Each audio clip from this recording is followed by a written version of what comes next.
Welcome everybody to another week on the Klown Hour podcast. I'm your host Scott Burks, that's me, and that's my man Dwayne Nash. You can catch him on the Yard/HBCU Sports, who raps about all things HBCU sports, as well as Sleazy Radio on Tuesday night on Facebook Live. And also check out his great work on herosports.com. He raps about things FCS athletics as pertains to especially HBCUs. And as for me, your boy here, this is the podcast component of the Klown Times sports blog. That's Klown spelled with K. You're able to catch us on the web at www.theklowntimes.net. You also check me out on Facebook as well. So while you're on your smartphone, laptop, desktop, just go to the search window, type in the Klown Times. Again, it's Klown spelled with K. You'll find me there as well. One last thing before we get started, you can get my merch right here from cafepress.com/Klown, the Klown Times Sports. Again, it's Klown spelled with a K. All one word, no dashes, no hyphens, and no spaces. So here we go, man. We got some NFLs to rap about tonight. Obviously, with the Steelers hosting the Ravens in the first Wednesday night game in my lifetime. Yeah. And it felt like a Wednesday night game because it was so damn sloppy, especially from the Steelers. You could tell they were rusty as hell. I don't know why they played this damn game in the first place, but they did anyway. We're 11-0. We didn't play like we wanted to be 11-0. I mean, the poor Ravens, they were valiant in their effort, man. They were obviously shorthanded. No Lamar Jackson, no big trust, and Ingram. And no J.K. Dobbins, no Calais Campbell. Nope. There were a lot of starters that the Ravens were missing today. Yeah, and they could have needed them. They needed them tonight because they hung in there. Everyone thought it was going to be an ass whooping, but they hung in there because I guess people don't know how big of a rivalry this is, and that's most rivalry games. That old adage that play it out saying, throw out the records. It's especially true in this rivalry. So you saw it play out earlier tonight. Let's check out the stats right quick. The Ravens, God bless them, they had they had a little over 200 yards, 219 total yards, but only 90 of them were passing yards. And you know what? I would say half of those came with that one big play to Marquise Brown at the end of the game. Yeah. And if not for that play, now as close as that game was, it was one of those what I like to call a close blowout, right? Right. Because they were dominated. They were being dominated even though they were only down 12. Right. And if not for that one play toward the end of the game with a little bit over 2 minutes to go, the score doesn't indicate exactly how staunch the Steelers' defense was today. Yeah. Even though the Steelers' offense was a little lethargic, they were still capable of moving the ball. They were rusty as hell. Yeah, they were real rusty. And, if they were just able to make at least another play, they would have held on and won by at least 12. And that's the other thing, too. They were in the red zone twice. Yeah. And only where they were held to field goals. So that's an applause for Baltimore's defense, even without a lot of their starters, or a couple of their starters, to be out there. Mm-hmm. But if they could have gotten a little bit more competent quarterback play, my man Brittle Bob was out there today. they took him out and subbed him out for the other QB. Hamstring. Is that what it was? He got hurt? Yeah, it was hamstring. His hamstring, now I don't want to say it snapped. It was badly strained to the point where they had to put McSorley in, from former Penn State product. So and that's who in that play where they scored a touchdown to Hollywood Brown. Some as safety, I don't know if it was Fitzpatrick or Edmonds. They tried to be a hero. They didn't tackle him straight up. They tried to dive and they whiffed. Yeah. And it was nothing but real estate for Hollywood Brown. It should have been just, what was it, a 15-yard gain, maybe? Maybe, right? So, I mean, that's why, as Sherry Sharp would say, other former players would say, do your job. Do your job. Don't be fancy. Do your damn job. So that potentially could have cost us in the end because, again, I mean, Baltimore, you kind of figured Baltimore wasn't going to roll over and play dead tonight. No. Especially in this rivalry game like this. They're too well coached. They're so prideful from top to bottom. They weren't going to roll over. Not on national TV, anyway. Not on national TV. Yeah. Not without their, even though they were without their starting QB, lost their original backup, and even with Masurley out there, as you can see with the play calling, it didn't matter to them. They were still going to continue to play and play hard. Exactly. The thing was though, in that last kickoff for them, it seemed as though that they couldn't get it right on what they wanted to do, which led to them eventually kicking a regular kickoff instead of just an onside to try to, get a recovery and set themselves up for a potential turnover. But They and the thing is, the Ravens didn't get the ball back after that. No.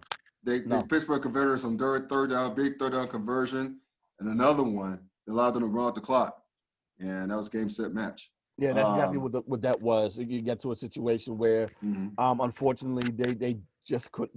The Ravens defense just couldn't make plays. Yeah. So I'm looking at the schedule for the Steelers because I don't know. Do you watch or listen to the Odd Couple radio show? Not as much as I used to. Yeah, I'm busy doing family time during that point, so I miss out on it. But I catch clips of it on the Fox Sports Radio's YouTube channel. It's a great show. I mean, Rob Parker's a fool. Rob Parker and Chris Broussard. Yeah. I mean, I'm not necessarily big fans of the both of them. No disrespect to either one of them because they do great jobs, especially Chris Broussard. Yeah. I'm more so of a fan of Chris than I am of Rob. It mainly has to do with the whole Brittle Bob comment he made years ago, but I've forgiven him for that. Even though it was pretty dumb at the time, right? But I like what they do from what I've heard. It's just unfortunate because of the time in which it does come on. A lot of times I'm not in a situation where I listen to the radio. Yeah, exactly. Mainly when I'm in the car, and I don't commute anymore, so unfortunately I don't do that no more. And again, I'm family time, but he made a comment about Pittsburgh. I think last night's show. He called Pittsburgh the weakest 10. I'm just paraphrasing. The weakest 10-0 team. He called it overrated. Which, look, I get it. I mean, there are haters out there. I get it. But, I mean, the schedule is like kind of BCS light-ish if you were doing the BCS days. So we played, as of note, Cleveland, Tennessee, Baltimore twice. And that's it. So those are those three teams. Those three teams, one was whom we played twice, were the only teams with winning records in our schedule. I mean, it's not our fault. That's not our fault. The schedules came out last year. Yeah. So no one thought that the NFC East would turn to the NFC least. No one thought that the AFC South, even though we figured that Tennessee would compete, no one thought that Houston would fall flat on their asses either. No, right? No one thought that. No one expected Bill O'Brien to Bill O'Brien. Right. Well, even Bill to O'Brien his to the nth degree. Exactly. Right. He Bill O'Brien to the nth degree. Right. And it just happened to be that Pittsburgh caught them when they were still in that Bill O'Brien phase, right? Yeah. And Pittsburgh, they went to Indianapolis and they slugged it out with them. Yeah. Oh no, they hadn't played the coach yet. It was Tennessee. Sorry. Yeah, because we played the coach later in the season, but they haven't played the coach yet. But Tennessee, you slugged it out with Tennessee. Yeah. And it's going to be interesting to see what happens with the Colts, right? That's gonna be a good game. Yeah, that's gonna be good. I think that's the toughest team that they have remaining on their schedule, and Buffalo. Right? They got them in Buffalo. In Buffalo? Yeah. You know what? The thing with the Bills, though, God, the Bills are so iffy that it's and the same thing with the Colts. They're so iffy. You don't know which one you're going to get. Right. And that they're very similar. It's like, okay, they both have, very respectable defenses. Right. More so with the Colts. Right. Now you talk about the likes of the Bills. Offensively, you don't know what you're going to get with Josh Allen. You might get good Josh Allen. You might get bad Josh Allen. It depends. And with that Steelers defense, it might lean a little bit more towards bad Josh Allen. And the same thing with their defense too, because I was expecting them to go out west and beat up on the Raiders. Go out to Vegas and beat up on the Raiders, and they didn't do that. Right. So once again, it just depends upon which Buffalo team you're going to get on that one. But with the Colts, if their offense is capable of keeping pace. Because we already know that the Colts have a great defense. Yes, they do. And yes, they do. Unlike the Titans, the Steelers do not have a Derrick Henry who's going to be a grown man and just punch you in your chest all day. Right. Until you just say, "Mommy, stop." But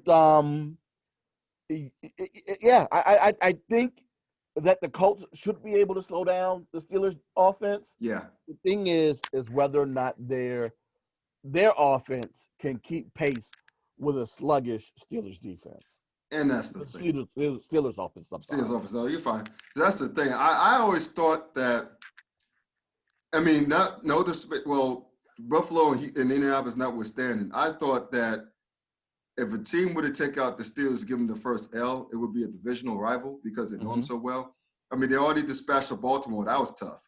Yeah. And, to get Cleveland at the last game of the season in Cleveland.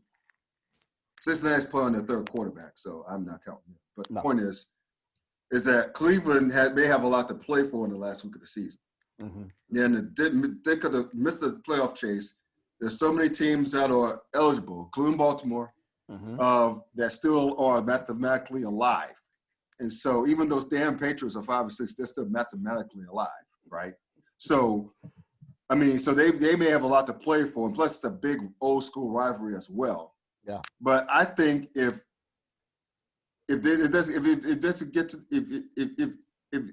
for it not to get to that point, it had to be out of Buffalo, obviously, or Indianapolis. I think I lean towards you.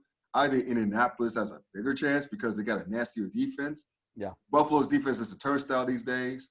You don't know what you're going to get with Josh Allen, to your point. It'll be prime time in Buffalo, but they don't have any fans because, in New York, they're like, no fans, right? Yeah. So there's no home field advantage, which is pretty fascinating. Going to be fascinating come playoff time, by the way. Yeah. The lack of home field advantage among these teams. But the point is. Well, depending upon who the team is and which state they play in. Right. Because we still have a couple of states that are allowing fans to be there. Well, Kansas City, Missouri, yeah. Yeah, Missouri's one. Yeah. Once again, I'm still trying to understand that because we're having a huge surge in these Midwestern states. Dude, they're the ones that's allowing the fans. It's a red state. That's why they don't give a shit. Yeah, I see, right? They don't give a shit. So, even though, there's a small percentage of fans in Kansas City. Yeah. So I guess technically there's still social distancing at the tune of maybe 10,000 fans, but it is what it is. It is what it is. You're right. What it is. Yeah. I mean, I understand the whole concept of not wanting to live in fear, but you know what? I'm not going out. Sorry. No, I'm not either. Call me fearful. Call me whatever you want.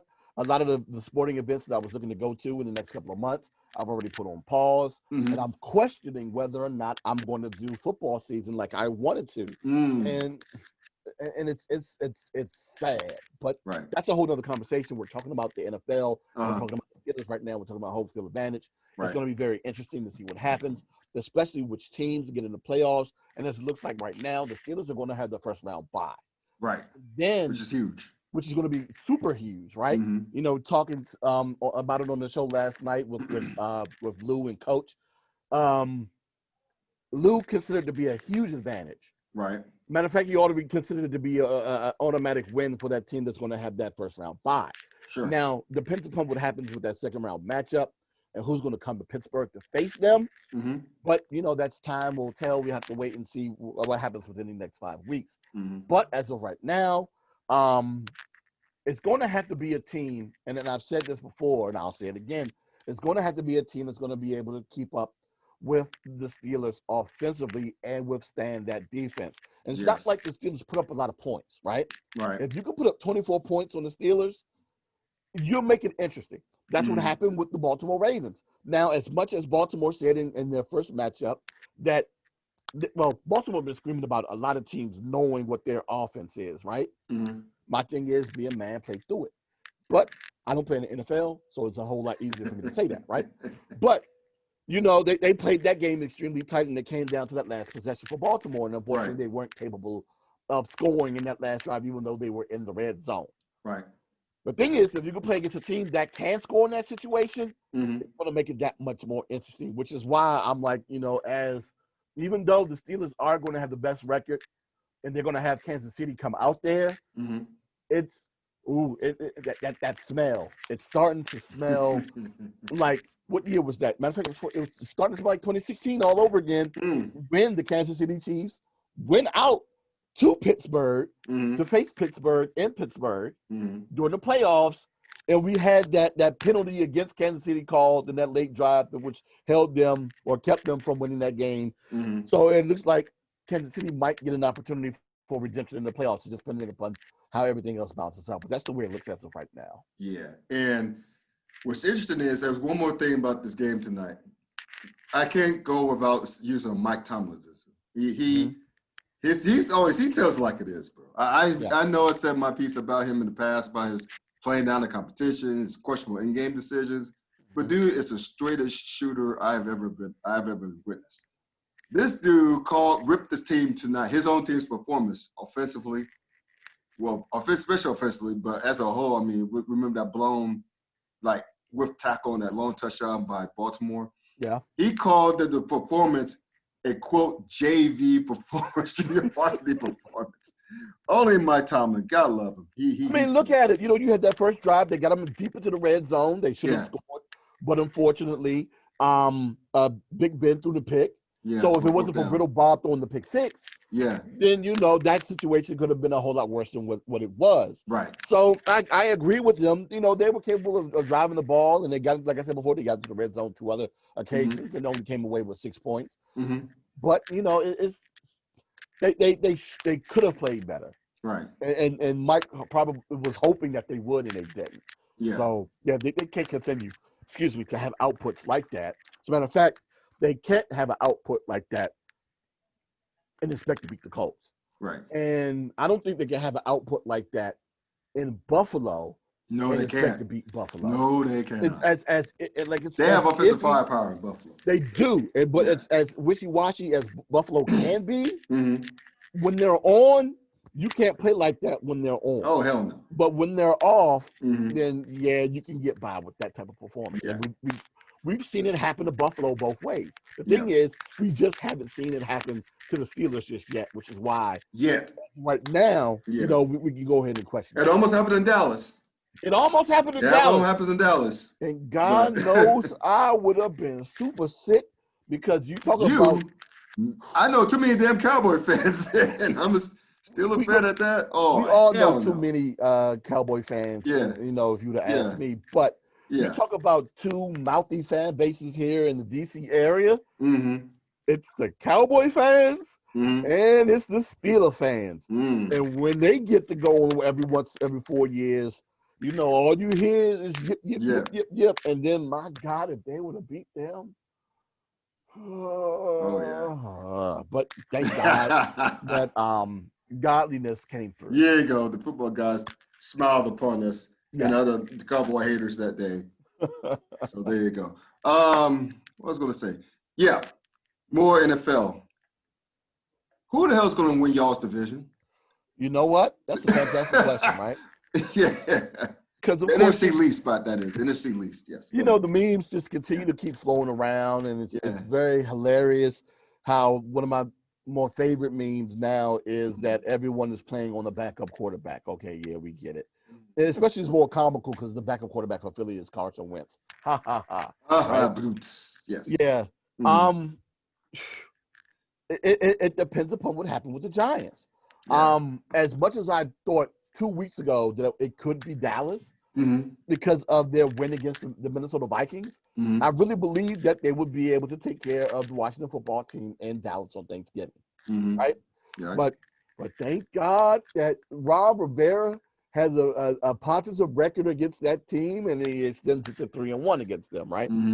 So, with that said, now that Dallas isn't there, the Giants have the easiest schedule. The only problem is they're not playing with their starting QB. Exactly. And now you're leaving it in the hands of one Colt McCoy. And we here in Washington know all about one Colt McCoy. I'm sure you guys do. And you know, it's going to be very interesting because the thing is, all 4 teams still have games that they expect them to lose, especially with the opponents like Pittsburgh coming up, Seattle, San Francisco potentially, So we all face teams like that, right? Right. But the Giants already swept Washington earlier, Correct. and they have Philly and Dallas later on in the season. Right. The thing is, Washington is going to need for them to lose a game that people expect for them to lose. If that happens, then it's a possibility. It's Washington's situation to fail out of, right? But God, you really don't know with this division, because I really thought that Dallas was dead to rights a couple of weeks ago, but they just keep coming back like a villain in a horror movie. Yes, they got beat down this past weekend, and yes, they're behind the 8 ball with Washington being swept by them. Yeah. But who's to say that they don't have a resurgence and they don't beat Philly and the Giants? Yeah. Who's to say that doesn't happen? Right now, 6 wins is going to win y'all's division. It's going to be 6. 6 wins, which is terrible. It is. It's going to be terrible, but 6 wins is going to win y'all's division. Potentially 8. Yeah. But it's going to be 6. It's going to be 6. Going to be 6. Yeah, I don't think it's going to be 8. I don't think it's going to be 8. No. That's the thing, because I was thinking that the Cowboys actually had a path to get to 8. Yes. The thing is, most of us they stepped on their own, tripped over their own feet, and now they are where they are right now. So it's all in the hands of the Giants and the Washington football team, and they have to win games that they're supposed to win, and hopefully compete in games that people don't expect them to compete in. If they can do that, it'll be the one that wins out. So you know what? If the Giants had Daniel Jones, I can't believe I'm saying this out loud. If they had Daniel Jones, the same Daniel Jones that tripped over his 2 feet in the open field against the Eagles a few weeks ago, when he had that touchdown, he was like, fell down. Yeah. At the, whatever it was, the 10, 5-yard line, whatever the hell it was. If the Giants still had that guy, they would be the clear favorites, I think. Yeah. To win. They're playing the best ball right now. Yeah. And, Washington, y'all got a front four that can get after anybody. All those first-round picks on your defensive line, paying off. And I think once you guys get your secondary together, it's wrapped defensively. Yeah. But the problem is, as much I like Alex Smith a lot. I'm glad he's getting a second chance. Who are his weapons? Outside of Terry McLaurin, because he does not like the name Scary Terry. But outside of Terry McLaurin, actually Cam Sims, not Cam. Yeah, is it Cam Sims or is it the other Sims guy? It's Cam Sims. Cam Sims has been stepping it up, so he's starting to prove himself to be a secondary receiving threat for Washington, especially in situations where they start to double team Terry. You also will get some comparable play out. Well, not comparable, but you'll get some competent play out of Logan. God, what is his last name anyway? The tight end Logan out of Virginia Tech. Yes. Outside of, oh my God, and I'm still upset. I know you're talking about. It's not Thomas, is it? It's Logan Thomas. I was about to call him Logan Paulson, because that's another player that used to play here in Washington. But yeah, Logan Thomas. Outside of his play against the Giants in that home game a couple of weeks ago, where he just looked like he wet the bed, then there have been moments where he's come out to play, and then of course there have been some trick plays where he's actually thrown a couple of passes for huge completions. So they have a couple of targets there that are starting to play a lot more consistent. The thing is, though, you can't allow Alex Smith to be that offense. Keep relying on Antonio Gibson, who has been a huge surprise for this team, who's actually leading all rookies in rushing yards. And they've been also getting a lot of play out of Peyton Barber of Seville and McKissick as well. So, yeah, that running back rotation that Washington has right now and the defense that they currently have is what's been keeping them in games. The thing is, if you see that Alex Smith is having a big day, that means Washington's in trouble. That's crazy, but it's true. That's speaking straight facts. Here's the NFC East schedule slate this coming week. Okay. Of course, your beloved Washington football team is at my Steelers. The Giants are in Seattle. We'll be in Seattle. Philly will be in Green Bay. Should be a dub. And Dallas goes on the road to face a very pissed off Baltimore Ravens team. That's 4 L's. I don't know. Potentially, that's 4 L's. You know what? That's the thing. if Baltimore's defense will play like they played today, which they will, Yes. their defense is going to keep them in it. Right. But if the Cowboys' offense can play like they played in Minnesota, but see, that's the thing. It's a whole lot of ifs, right? Yeah. If was a fifth, we'd be all Trump, right? Right. Yeah. Especially if it was that salted caramel Crown Royal that's out right now. Go to your store, put it in your eggnog. Don't sleep on Creek. Hey, don't sleep on Peach Peach Royal. Oh, Peach is also delicious. Peach is awesome. But go ahead. Sorry. Liquor. Yeah, you know, and we need to go ahead and start sponsoring the show. We just get a big club. Yes. But, shout out. Yes. But you know, that's the thing. So it's a whole lot of ifs. Mm-hmm. The thing is, we expect for Baltimore, especially if all of their players, if key players are healthy, they should come out there and beat Dallas. They should. Mm-hmm. They really should. Yeah. And yeah, again, that would make, so if all four teams take an L this week in the division, that would mean the two division leaders, your Washington football team and the Giants, will be 4-8. Yeah. Yeah.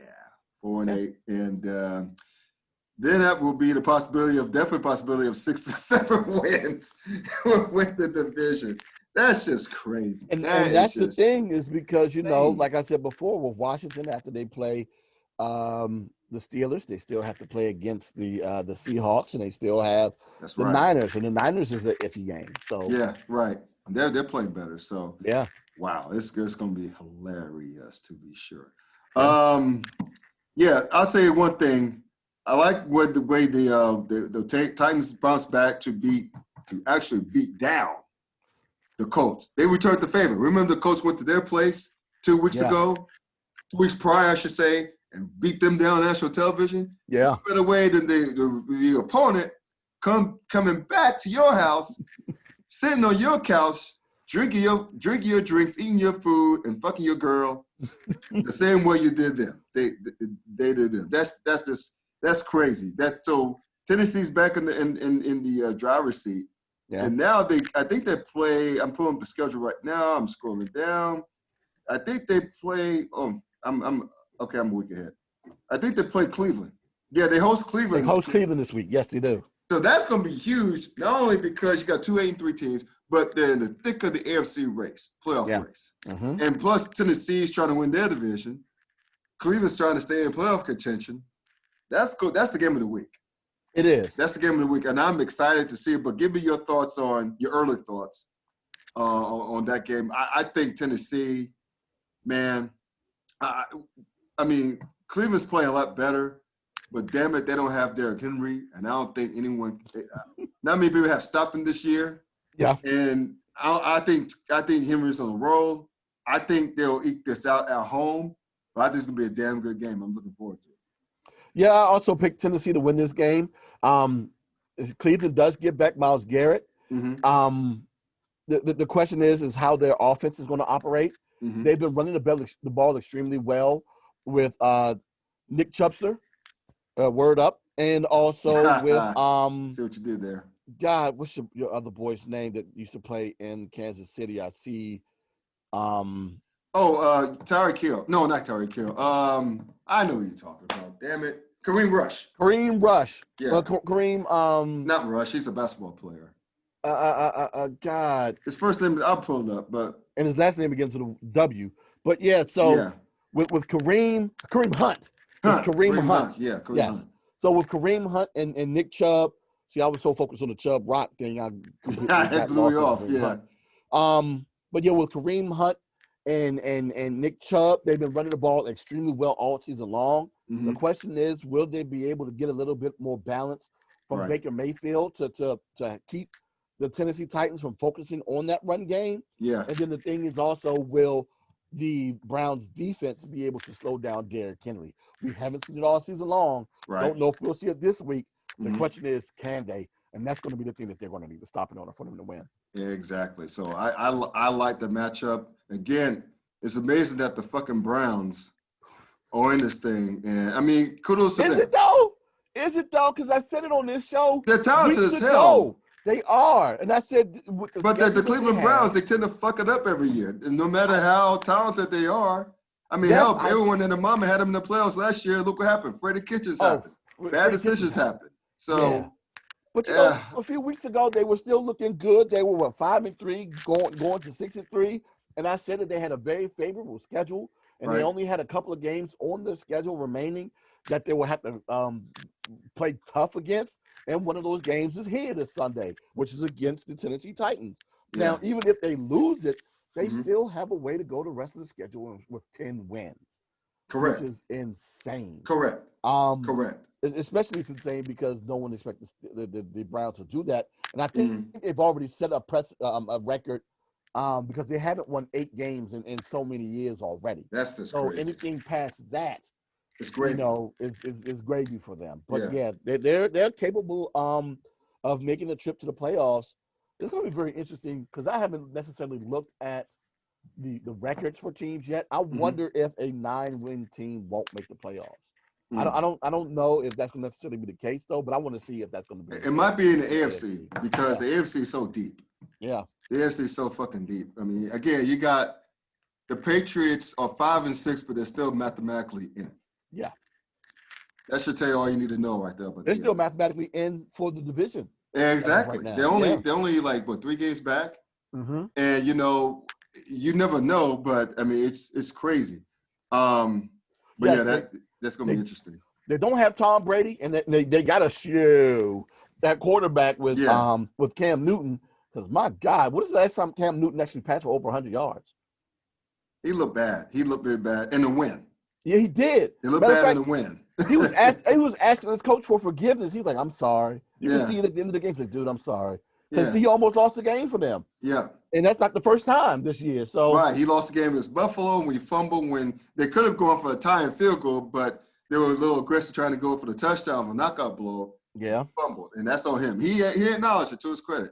That's on him. God protect the football. And that was a huge loss. That would have with that win, that would have put New England a game behind.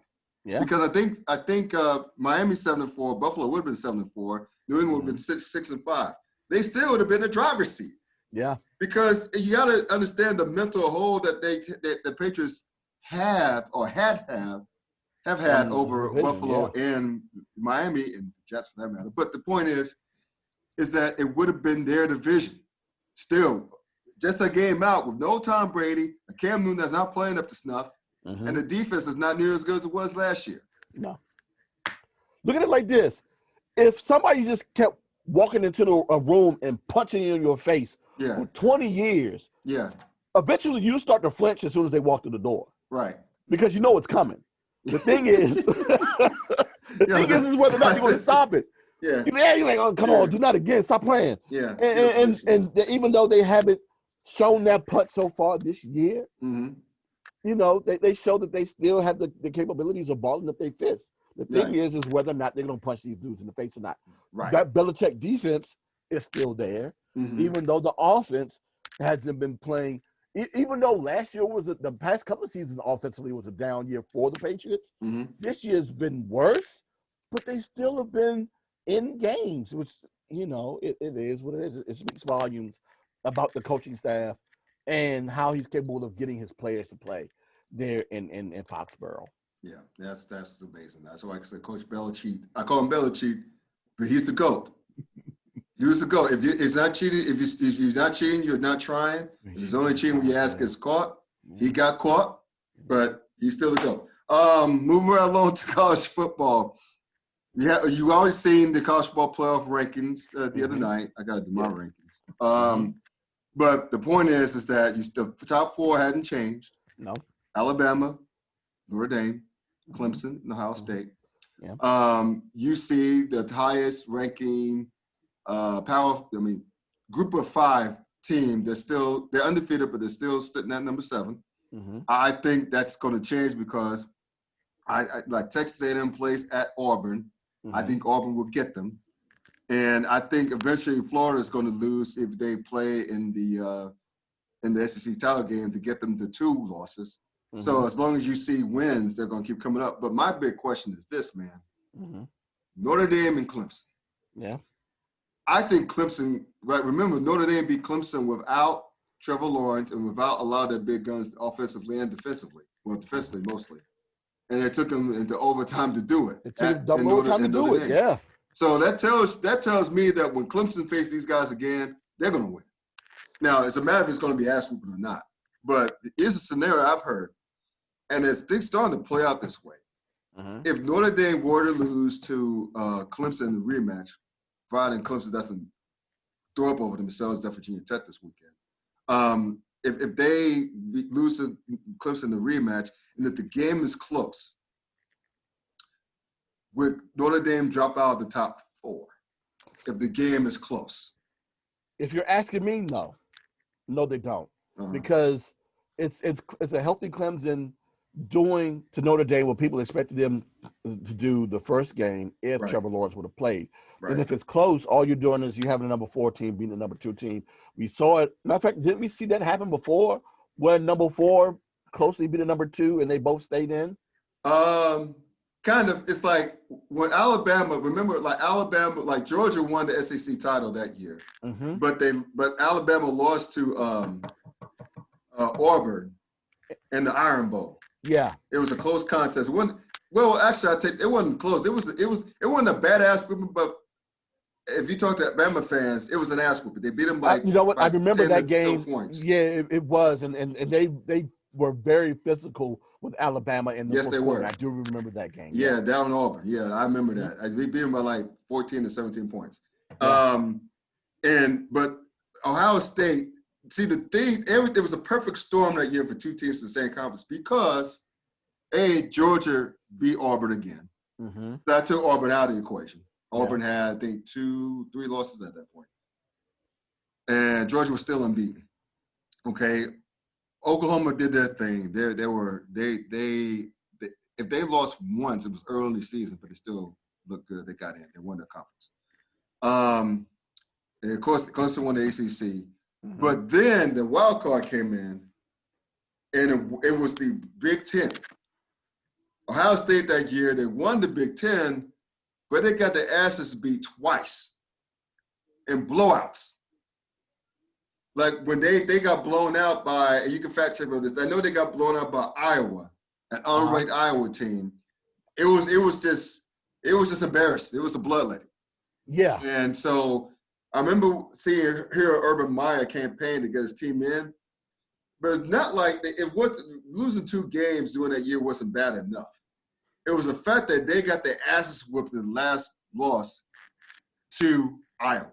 Yeah. And that's what kept them out. No one gave a damn about the Pac-12 at that point. It was basically came down between Ohio State and Alabama. Yeah. A team that did not only play for the conference championship, they didn't win their own damn division. Nope.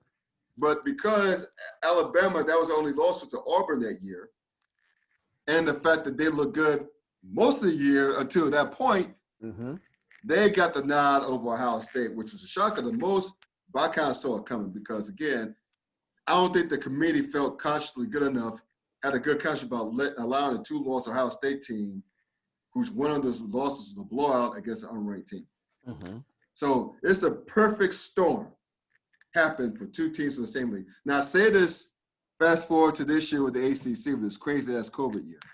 You got Notre Dame playing a conference schedule for the first time, probably the only time. Yeah. And then was lifetime. So if they lose a close game to Clemson, and if Ohio State, if either they lose or if they get another game canceled, the Big Ten has a rule that it stipulates that if you play below 6 games, you can't qualify. You can't. That happened to Wisconsin this year. And I don't know if the committee will allow a team who played only 6 regular season games to get consideration over another school that played 10 games or 9 or 10 games. You know what I'm saying? So there's that as well. But also, I say all to say this. There's a possibility that you might have a group of 5 teams sneak in. And that's where University of Cincinnati comes. That's why I mentioned them about at number 7.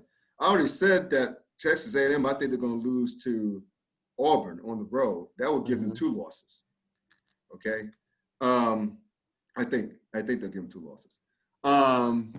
and if Florida were to lose again to Alabama, that would take both those schools out of the equation. Those are the two schools that are right ahead of Cincinnati right now in the conference football playoff. Texas A&M is 5th, Florida is 6th, and UC 7th.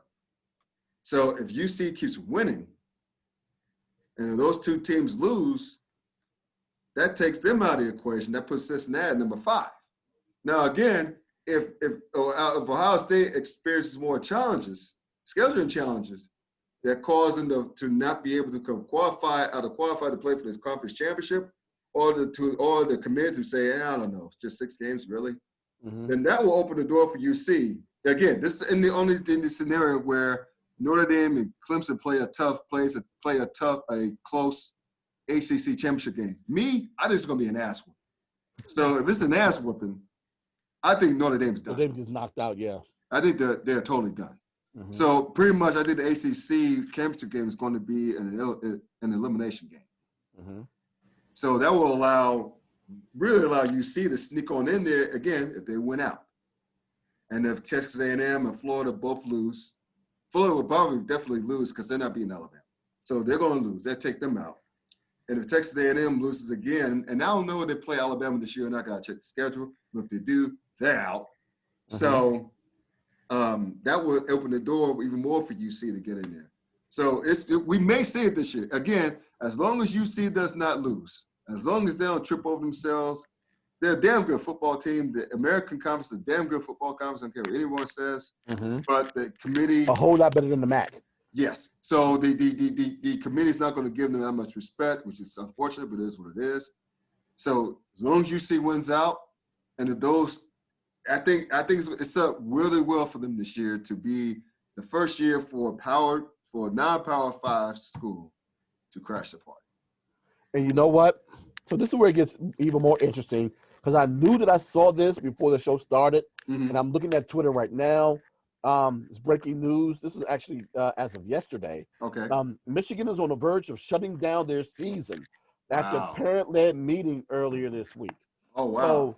So it's kind of ironic because, remember, it's the same parents that won the damn season in the first place. For the Big Ten to happen in the first place. Yes. Now they don't want them to finish the season. Yes.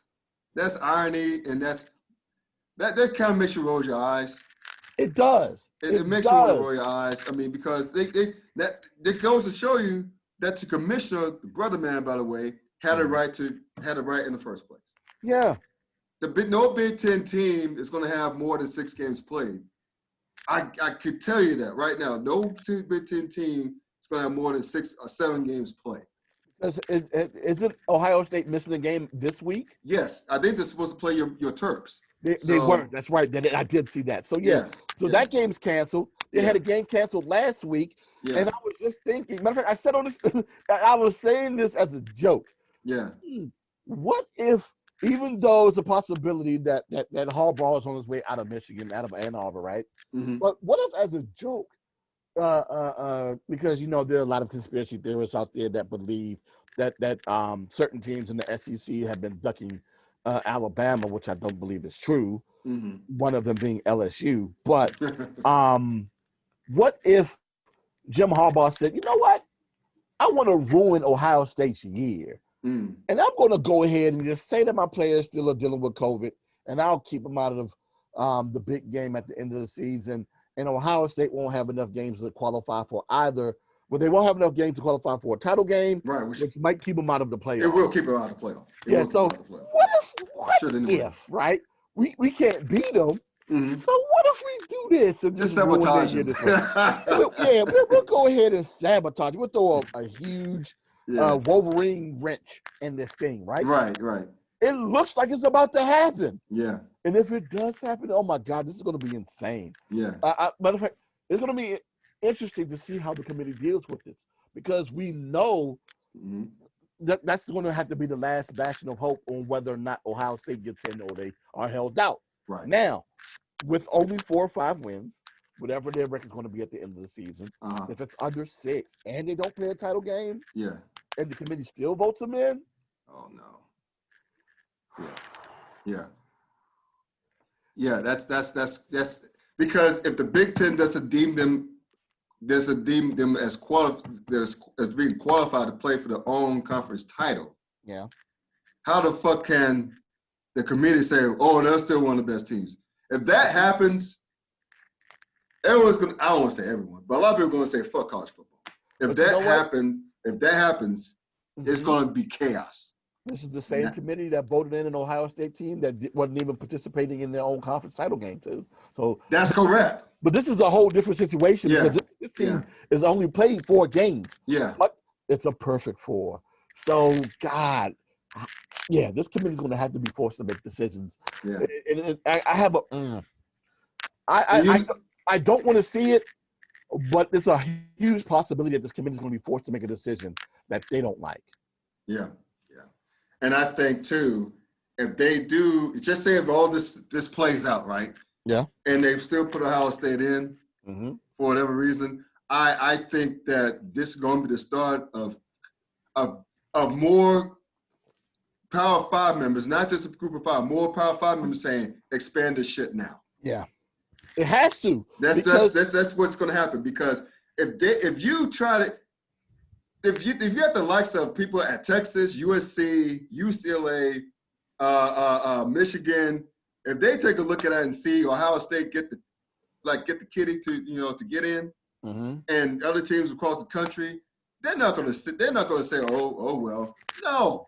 Especially if they had to play. Imagine if Alabama, if they had to see Ohio State in the first semifinal, they played a whole full season when they canceled a game against LSU.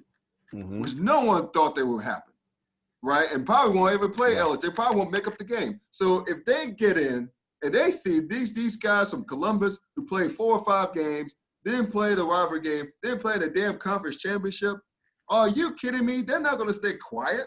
No, they're not. Clemson's not going to stay quiet. Notre Dame's not going to stay. They're not going to stay quiet. No. So.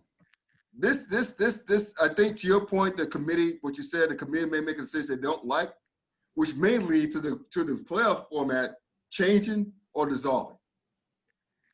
Because a lot of people are going to say, if this scenario plays out and the way Michigan's shutting down, like canceling games, it may happen.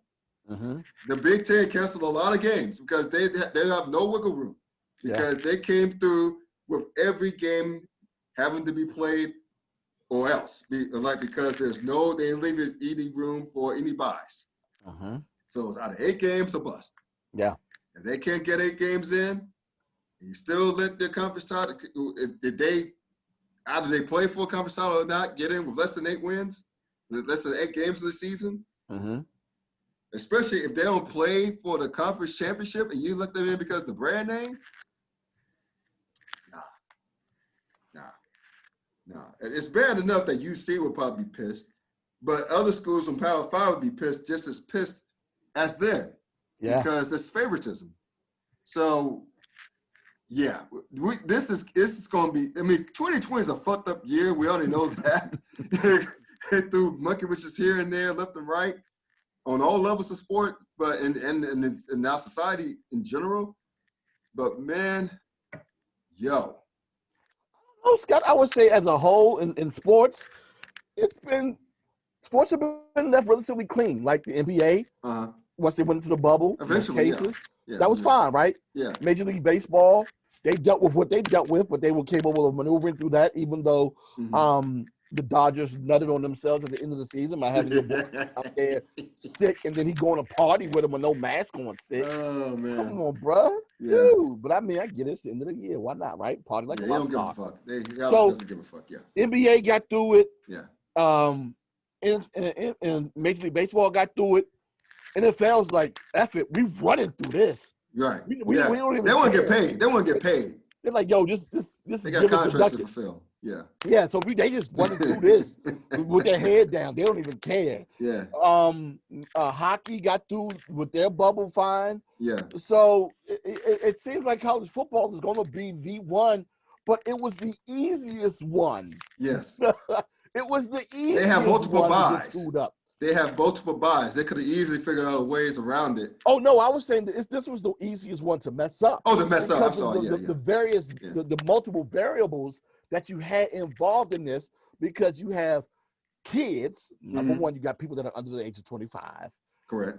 So that's already in their mentality, especially with the way that we see that people under that particular age group has dealt with this pandemic, especially in the summertime, right? Yeah. Then you have a situation where they're on college campuses with other students. Now, whether or not they mingle with them, intermingle with them or not, is another story. But chances of that happening are medium to medium high, especially as we're talking about young men and young women when they're alone by themselves. Oh, yeah. And you're trusting We've been in college. We know how it is. We would have been.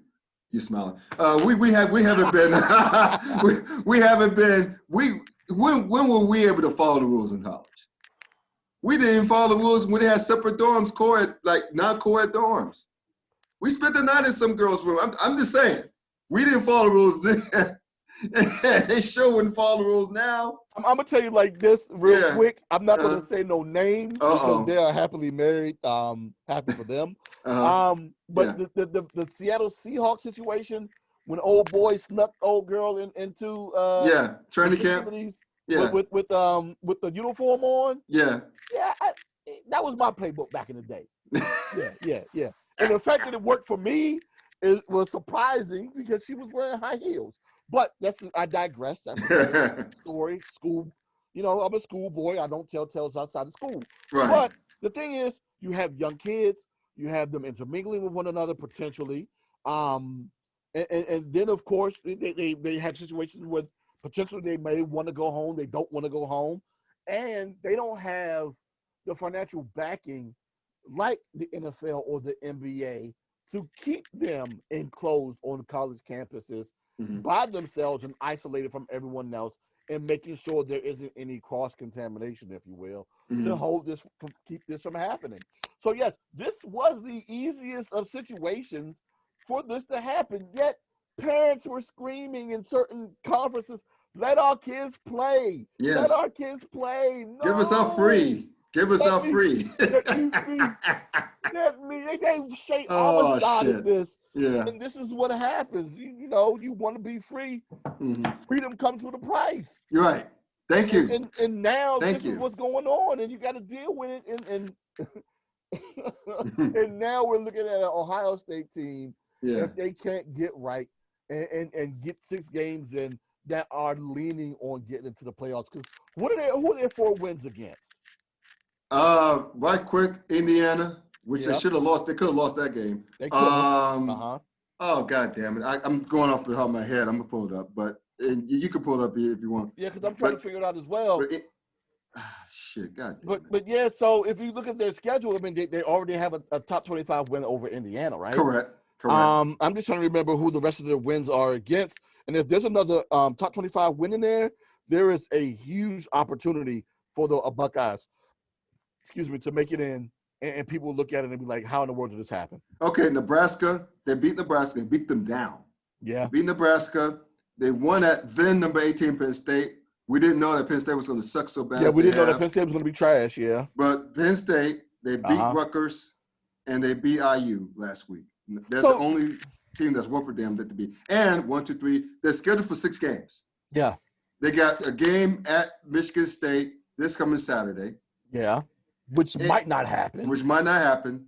And they got Michigan last game of the season, December 12th. And I just told you what the parents are talking about in Ann Arbor, that they want their kids not to play. So if that were to come to fruition, Ohio State may not have more than 5 games.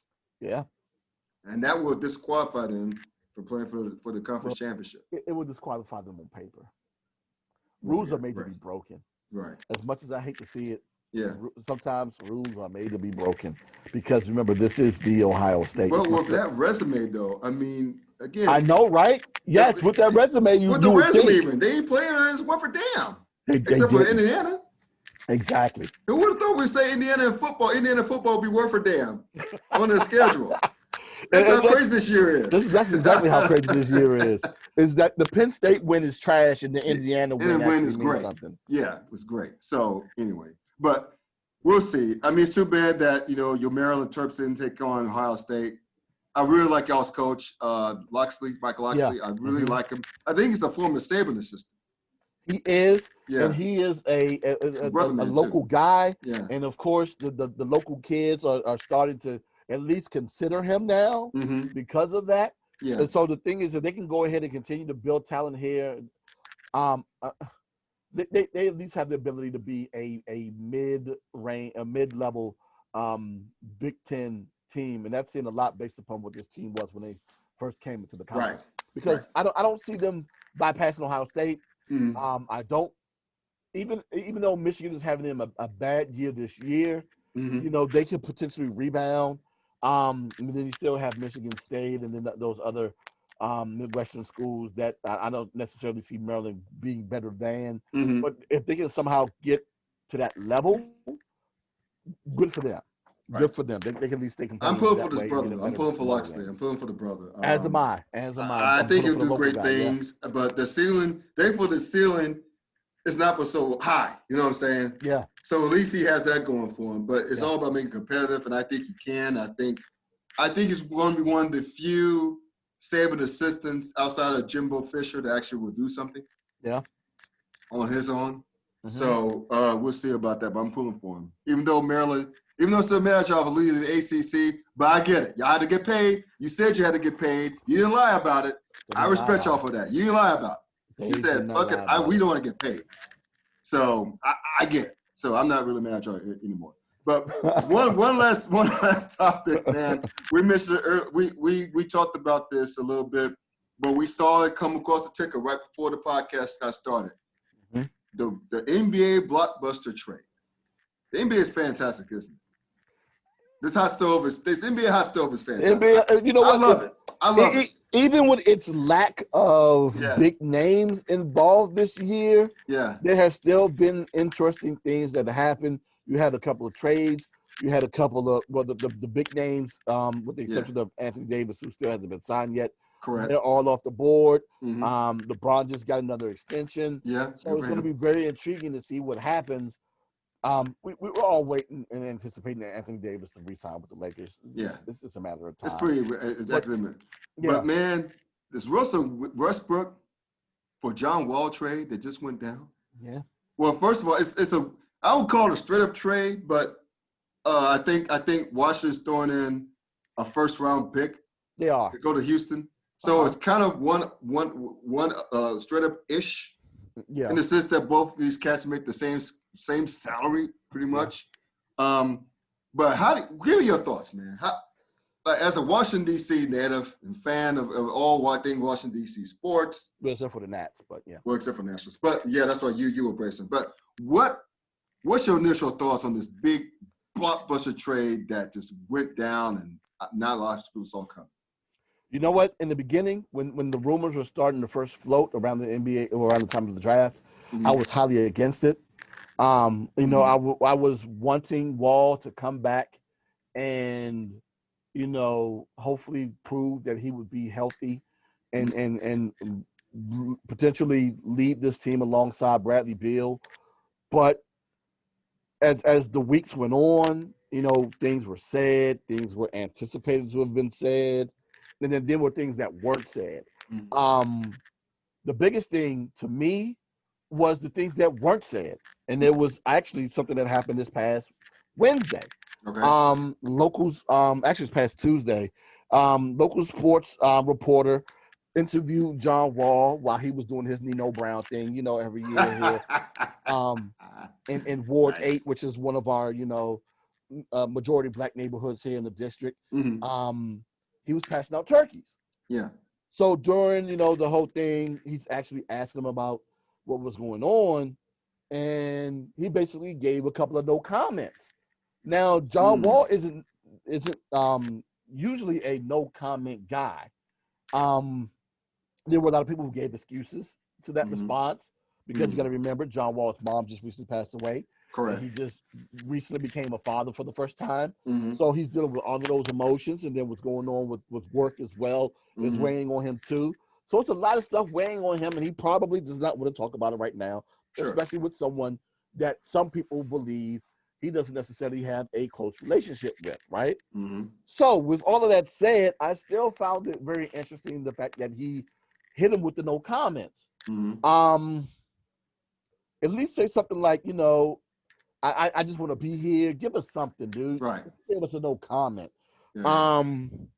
But I'm hoping the best for him.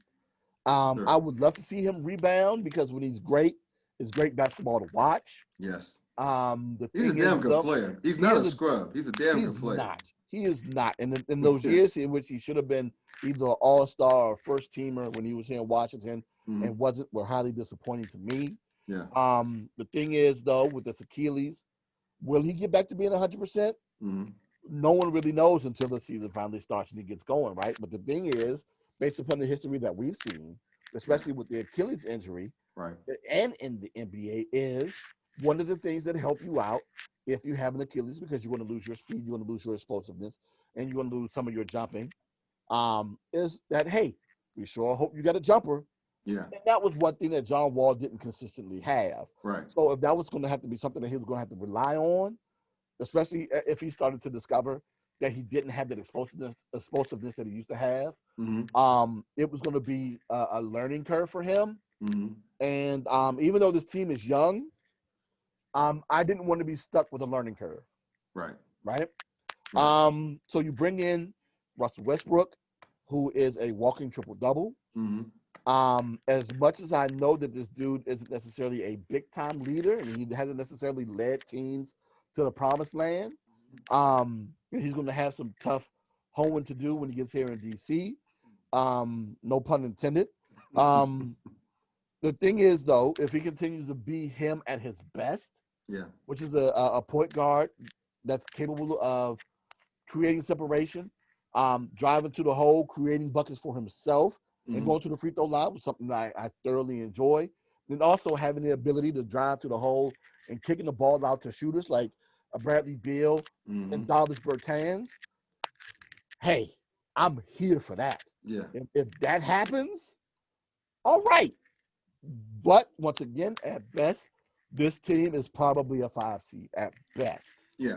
In this East, because this East, even though they're not as strong as the Lakers on paper, they're still pretty strong. And those top 5 seeds are still pretty good. So yeah, they're going to be competing with the likes of the Pacers, the who else? I'm not even putting that in there. But yeah, they're going to be competing for that. The Pacers for sure. Yeah, the Pacers. The Nets. The Magic maybe. The Magic, maybe Atlanta, maybe Charlotte. So yeah, they're going to be competing with those teams. Right. Excuse me. For the for the 6, 7, and 8 spots. Right. So, yeah, it's an issue because again, we always just say the top 5 seeds. No, with regards to any order, the top 5 teams in the East are hard coded. Yeah. Milwaukee, Brooklyn now with the return of KD and Kyrie. Yeah. Boston, Toronto, and Miami. Well, add the 6th, Philly. 6. See, Philly is one of those teams where I'm like, they had the leadership and what's your boy's name? And Doc Rivers. Yeah. They have Joel Embiid. They have Ben Simmons. They brought over Danny Green. Yeah. They got Dwight Howard, who's willing to do whatever they need him to do. Didn't they get a shooter? Intended. And God, they did get another shooter outside of Green. I can't remember his name. Yeah. Either. But that team, with their talent level and that experience that they already have as a young team, should be better than Washington. I'm just hoping that Washington now currently has enough to compete with them for that 6th spot. But yeah, like I said, that 6th spot is the ceiling for them. And they're going to have to beat the likes of the 76ers in order to get to that. Exactly. That's almost a lot. That's the ceiling. You're right. That's the ceiling. The ceiling is the 6th seed. And that's a high ceiling for them. Yeah. Compared to recent years. Yeah. So it's gonna be interesting to see. So I think, man, look, I like Russell Westbrook. I think he got a raw deal after KD left, in particular, when we were still OKC by himself. Yeah. I think that this would be good for Bradley Beal potentially, because what he has now, he has a guy who can slash, get him some open shots, right? And they could both create their own shots, right? but I think the best ability is availability. Yeah. And that Russell. That's the other thing too. Yeah. Westbrook has been available. He's been far more doable than Wall. God bless Wall, but I think that will help Beal take the pressure off Beal offensively.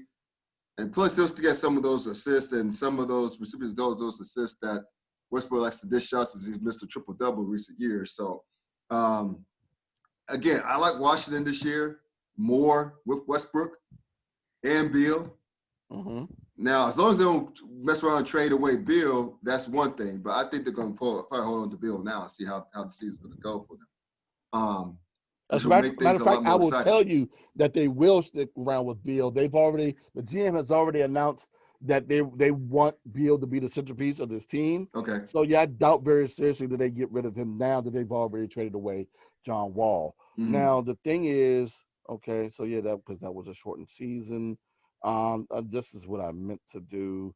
Let me go pull this up real quick because I want to make sure I got this confirmation. Okay, so, yeah, so – all right, 32 and 41. That's how many games he's played over the last 2 seasons. Wow. Actually, 2 of the last 2 seasons, because remember, he didn't play last year. Correct. So he's played a combined 73 games in 2017, 2018, and 2019. Right. So, yeah. And other than that, I mean, he's been rather durable, except for that 1 year, 2012, 2013, where he played 49 games. But other than that, yeah, that's the one thing Westbrook has over him is the fact that he hasn't necessarily had a huge injury that has kept him out of 3 seasons, really. Right. And hopefully that's something that will be beneficial for the development of the young guys that we currently have here on the roster. So we'll see. It's going to be exciting as NBA season. And we're going to talk about some more once because the season's supposed to start in the 22nd, 20 more days. Yeah. So that's going to be interesting as well. I love the Christmas lineup. You saw the Christmas lineup. Mm-hmm. The Nets will be playing Boston. Too bad. They'll be playing in Brooklyn, right? I don't think they'll be playing in Boston. I think so. Yeah, so it's too bad it won't be in Boston. People won't be jeering Kyrie's name in Boston. I think the Lakers will be playing God damn it. I think the Lakers are playing the Bucks or something like that. Someone's playing the Bucks. So let me just pull it up. Shit. While I'm talking it out here, because I know the NBA announced the schedules, and I know, it's not going to probably help. I would remember this, but while I'm doing that, you heard about the news of LaMelo Ball getting signed for the Pistons, right? I did not. Wow. Okay. Yeah. So the middle child. Shannon Sharp would like to call him the Andre of Empire, got signed to a 1-year contract with the Detroit Pistons. Okay. So that's good. So props to, again, like we said last week, and we're gonna give credit to Olivia and Archie Manning for the Manning boys. Got to give this man LeVar Ball props for not having just 2 sons go very high in the draft, but having the 3rd play in the NBA. Yeah. That's awesome. That's I don't care who it awesome. is. So props to him. Props to brother man, LeVar Ball for that. 3 for 3. Yes. Shooting at a high clip. He spoke into existence, and good for him. It's happened. I'm happy for LiAngelo. Mm-hmm. He's been playing in the G League for the past couple years, I think. Mm-hmm. He's obviously worked hard. He's putting the work in. Yeah. So good for him. Yeah. Good for him. I wish that young brother. I wish all the Ball brothers all success. But I pulled up the schedule for the Christmas. Finally found it. Like the Pelicans be playing the Heat. Yeah. So Zion, hopefully, if he's healthy, we get to see him on Christmas Day. And I hope he is. He's a good player. He's a good young man too. This is what I'm interested in: the Warriors and the Bucks. I knew the Bucks would be playing, but they play the Warriors. So I would love to have seen the Warriors with a healthy squad. That would have been hella huge. But unfortunately, we all know that Klay Thompson's out with an Achilles, but they still have Steph Curry. They still have Draymond. They still have Steve Kerr as coach. They still have Andrew Wiggins with an all season to gel with the boys some more. And they still have that draft pick, James Watson, who I think is going to be a really good player. And don't forget about Kelly Oubre. I'm really intrigued to see how Kelly Oubre fuses in with this team. Yeah. If he can come in, he's not going to be Klay Thompson. We know that. But if he can come in and be viable with this team, play decent defense, yeah, it's going to be very interesting. Yeah, so that's that. Then of course we mentioned the Celtics and Nets. Mavericks should be. This is what I'm thinking. The Dallas Mavericks should be playing the Lakers, so we get to see Luka, and hopefully Kristaps Porzingis should be healthy. Yeah. So that'll be exciting game to watch. And last but not least, the grudge match: Clippers Nuggets. Speaking of the Clippers, very quick. Very quick. Have you heard about? First of all, do you watch or pay attention to all the Smoke podcasts on Showtime? I haven't watched it in a minute. No, I haven't. It's great. You should do it. You should subscribe to the channel right now on YouTube, the Showtime Sports channel. It's worth it. I love All that. This Hope is a great show. It's just that I haven't watched it in a while. It's great. I spend like my hours working in the middle of a project, having that in the background on my earphones, but in my headphones. But yeah, Matt Barnes, Steven Jackson, love them both. So shout out to all the Small podcasts. But anyway, they had on Paul George. Okay. Recently, they're going to show. I think this is available right now on YouTube. Okay. And Paul George gave every excuse in the world as to why he fucked up in the playoffs particularly against the Nuggets. So it was a good. I didn't see it. I saw a small clip on Twitter, but he basically blamed former coach, now Philadelphia's head coach Doc Rivers. He blamed everything else on his performance. I hadn't seen the whole thing. He threw Doc under the bus. So I hadn't seen the whole podcast. I only saw a clip of that on Twitter. I'm gonna check the rest out either tonight or tomorrow. But that's any indication, right quick. The Clippers, they have no leadership. So I'm just interested to see how they're going to look this coming season. I think they're going to implode on themselves again.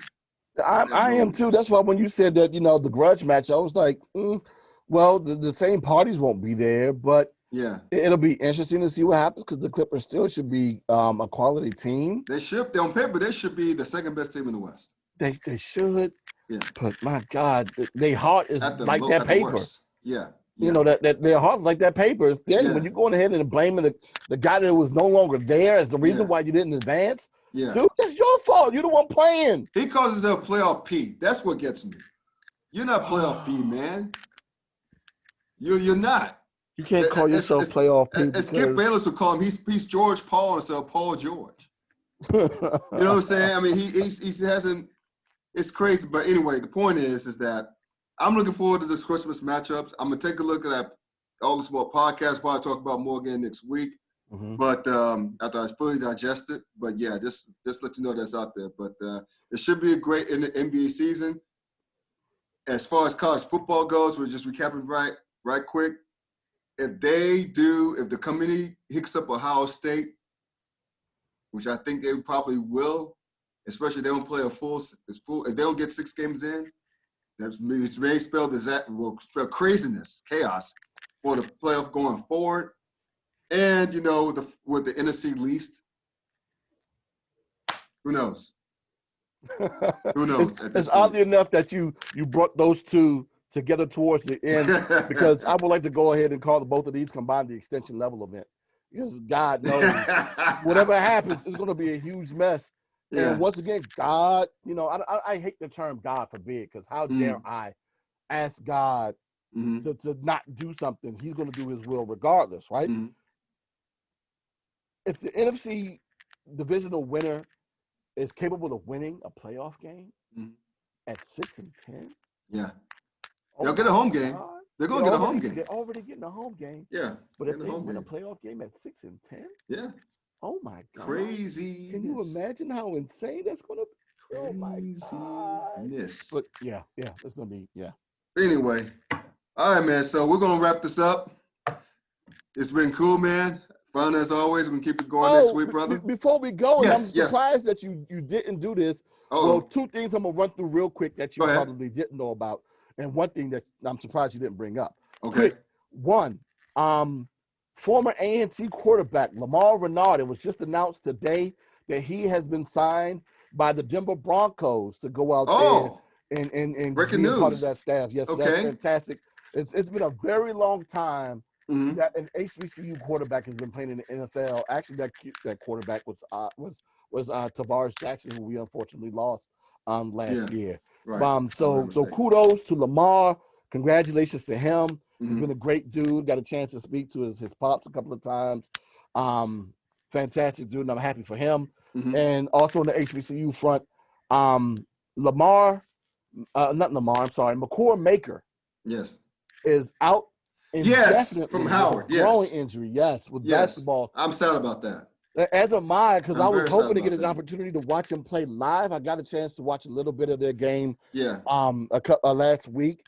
They were part of this this tournament that was taking place here in DC. So I was hoping that team would go ahead and start to rebound and get it together. Yes. But I was looking forward to that too. Yeah, you know, they're having a hard time of it now, and now he's not playing for the foreseeable future. So it's unfortunate that happened. Mm-hmm. But of course, yesterday was Prime Day because yesterday was the first day that Deion Sanders showed up to work at Jackson State. But the fight this weekend. How did you forget to bring up the fight this weekend? Oh, yes, right quick, yeah. Oh shit, yes, two of them. Yes. First of all, let's get to Mike Tyson. I'm gonna work backwards. Let's get to Mike Tyson and Roy Jones Jr. I didn't see it. Yes. I wasn't about to pay for it, but I relied on Twitter and my fraternity brothers on Group Me to fill me in on that.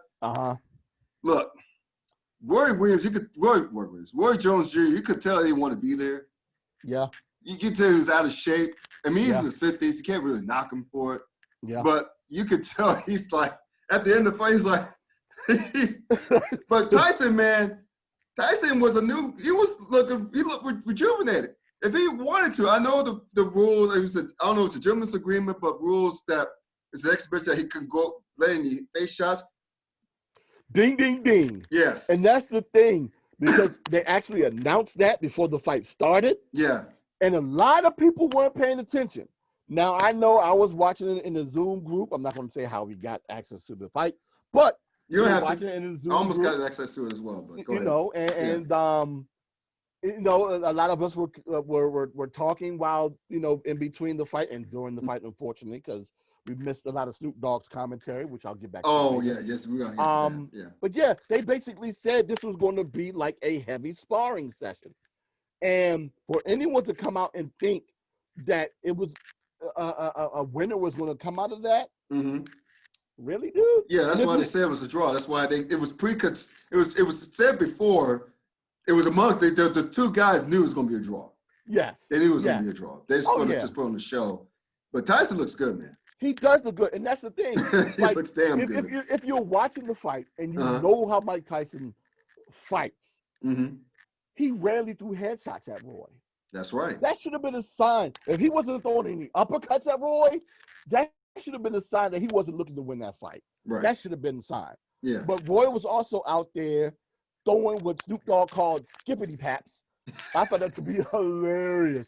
So yeah, he's back there, he's basically hitting them with quick jabs and moving around the ring and trying his best not to get hit by Mike's hardest punches, which I don't blame him for. Correct. So yes, that fight ended up being what, if you were paying attention, it was what it was supposed to be. Yeah. And that's submission. Yeah, when he didn't throw those headshots at Roy Jones, when he easily could if he wanted to. Yes, they were right there. They were literally right there for him. They were right there for him. But to his credit, he honored the agreement. But he just proved one thing. He proved that he was still that dude at age 50. What is it, 54? He's like 54, 55. Yeah, and he's still that. I wouldn't get in the ring with him. You know what? I'm not getting in the ring with him. And I also say that, he's not necessarily getting in the ring with a guy that's in his 20s or 30s. No. But he, for someone of his age to look the way that he looked, he looked better in terms of his activity. Yes. I'm not going to say he's a harder puncher than at that point. Right. But based upon his activity, he looked better than Evander Holyfield and George Foreman in their 40s. Right. Based upon how he looked. And speaking of Evander, I don't know if you saw this. He came out and said that he was. I don't know if he was playing around, but he accused Mike Tyson of ducking him. But also, yeah, I know. I think it was. I didn't see the video. I just hope to God. I just read it in print. I hope the guy was just kidding around. I hope he was. But Just I'll say tongue in this cheek. though. Yeah. There was a post-fight interview where Mike said that there were a couple of other boxers that they questioned to actually participate, and they said no. And he was saying that it's a possibility that after watching this fight that they may change their minds. But yet he said there were several boxers that they asked that ducked him and said no. He wasn't going to say no names because he didn't want to embarrass him and make us think about it. Yeah. But he said there were some boxers that they said, hey, no, I don't want to do it. And you know what else? What's that? Speaking of which, other boxers, Lennox Lewis has come out and said that he wants to fight. And this is the kicker. Buster Douglas, the same Buster Douglas who looked like a buster after he upset Mike Tyson, he's now coming and say he wants to get in shape and fight Mike Tyson. But that's the first thing he's going to do is get in shape. Yeah. Last time I saw Buster Douglas was on an episode of Family Feud. Oh, and you know how everyone stands on Family Feud? He was sitting down. Oh, so how are you boxing? He should just shut the fuck up there and go somewhere. You're not fighting nobody, dude. Yeah, he's not fighting. He may be fighting the buffet line, but he ain't fighting anybody else. You might be fighting on somebody on PlayStation. That's about it. You ain't fighting. Speaking of people who have no business fighting, Nate Robinson. He should have. I don't know if we should revoke his black card because he claimed he was going to fight not only for athletes out there, but for the culture. Remember, he said that against a YouTuber. He said that. Who's had fighting experience. Yeah. Albeit not a major professional experience, but he had fighting experience. Well, you can't just come off the street and get in a ring just because you play one sport, or two sports in his case. He played football, basketball. Two sports, and then you can throw hands. It's an art. It is. It's an art. And against the hitting, you got to keep from getting hit. And that was the problem. Yes. His defense was trash. Yes. Now, I went into this fight thinking that, because of Nate's athleticism, he would be able to come in and win this fight. I had no idea that Jake Paul had boxing experience. When I saw that his record was 1-0, I chuckled and said, ha, ha, ha, who he fight? Right. But after watching that fight, he landed 8 punches. He landed 4 of them. 3 of those punches were knockdowns. Yeah. That 4th was the knockout. Out. Yes. So if half of your punches landed, put you on the canvas, dude, you don't need to be boxing no more. Get up out of there. Out of there. But Jake Paul, you know what? Like I said, I questioned him going into the fight because at the weigh-in, he was clowning around. He came out there with a Dragon Ball Z Super Saiyan wig on. Yeah. Saying he was going to go Super Saiyan on Nate and hope that Nate's kids didn't watch the fight.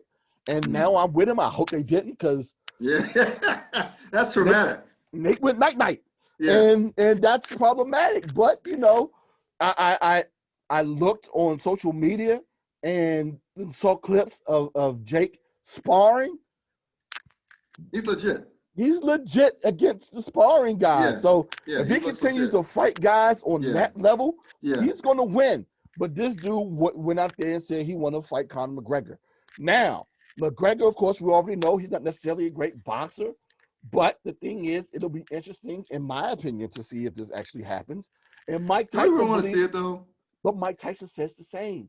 He actually said, if it wasn't for Jake and Nate, they probably wouldn't have got the views that they got because everybody wanted to see Jake get knocked out.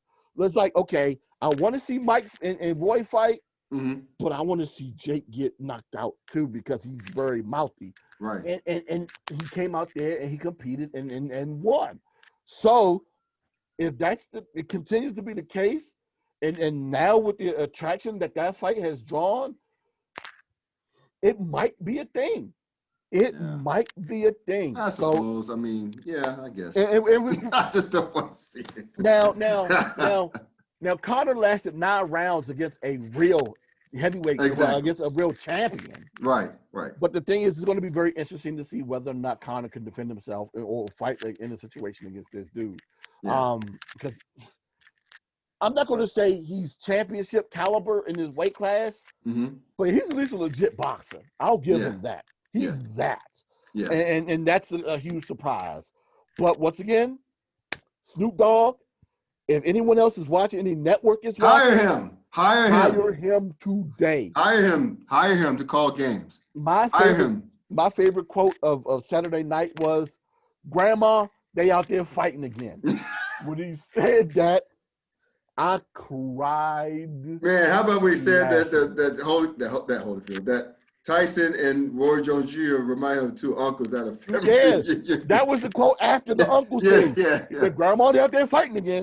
I was like, "Oh Lord, this is hilarious." But yeah, that's Speaking of, oh Lord, when Nate Robinson got knocked down, well, when he got knocked down the first time, he started singing those nickel spirituals. Oh, yes, Lord. man. When he started singing on, but see, that's the thing. When he got knocked down the first time, I really legit thought that Nate tripped. Yeah, but he got hit in the back of the head. Yeah, but Snoop pointed out the place where he got hit behind his ear, because it wasn't necessarily flush on the back of the head. Right, it was behind the back of the ear where it's legal. It's a pressure point. Yeah. And Snoop was like, "Hey, that's one of them pressure points. You keep getting tagged back there. You going night. Yeah. And that's what he knocked him out with. Yeah. So once again, Snoop in his knowledge. And it appeared as though that Snoop was the only person smoking weed that night, because Mike said that he smoked before the fight. So, and you know what else? When Nate Robinson went night, Snoop was like, "Oh Lord, call the ambulance." Dude, hire him, ESPN. I know. Hey, who gives a damn about the cussing filters? Hire him. Hire Fox Sports. You're the trendsetters. You're the outside thinkers. Hire him. Pair him with Gus Johnson. Pair those two. Can you imagine him and Gus Johnson calling a football game or a basketball game? Dude, can you imagine those two? Gus Johnson be going, wow.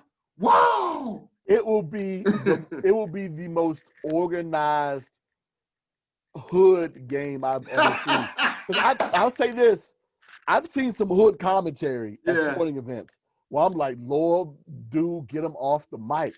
But you get these two on the mic? Yeah, because you'll actually get some clean play-by-play, and then you'll get some dynamic color from the both of them. Yeah, you get some hood commentary from remember from Gus Johnson too. He's been known for that. I would love it. I would love it. Yeah. But I mean, I had to bring that up. And one last thing though, before we close this show, was about the Snoop. Just singing Snoop's praise. Shout out to Snoop Dogg, by the way. I don't know if you saw a clip. This is from maybe last year or a year and a half ago. He was a guest. He was calling the Kings. He was invited to call a Los Angeles Kings game, hockey game. Oh, okay. And they had him in there for like a good 5 or so minutes. Dude was hilarious. Yeah. It was like when the dude got checked against the boys, like, "Don't do you like that, nephew?" Come on now. Hire him. Hire him. Hire Snoop Dogg. Hashtag hire Snoop Dogg. Hire. And on that, we're going to close this show, man. Yes. Hey, thank y'all for tuning into this podcast. Please check out my man Dwayne Nash on the yard/HBCU Sports, where he talks about all things HBCU Sports. You see the website on the background, as well as Sleazy Radio, which you also see on the background every Tuesday night on Facebook Live. HeroSports.com for his commentary as well, all things FCS, HBCU related sports. That's for me. Check out that's clowntimes.net, my sports blog. Subscribe to my channel on YouTube and subscribe via iTunes as well. And last but not least, merch alert. Get the merch. CafePressSports.com/the Clown Times Sports. And please be careful out there. If you're outside, wear a mask. Otherwise, stay your ass at home. And last but not least, peace out. Peace.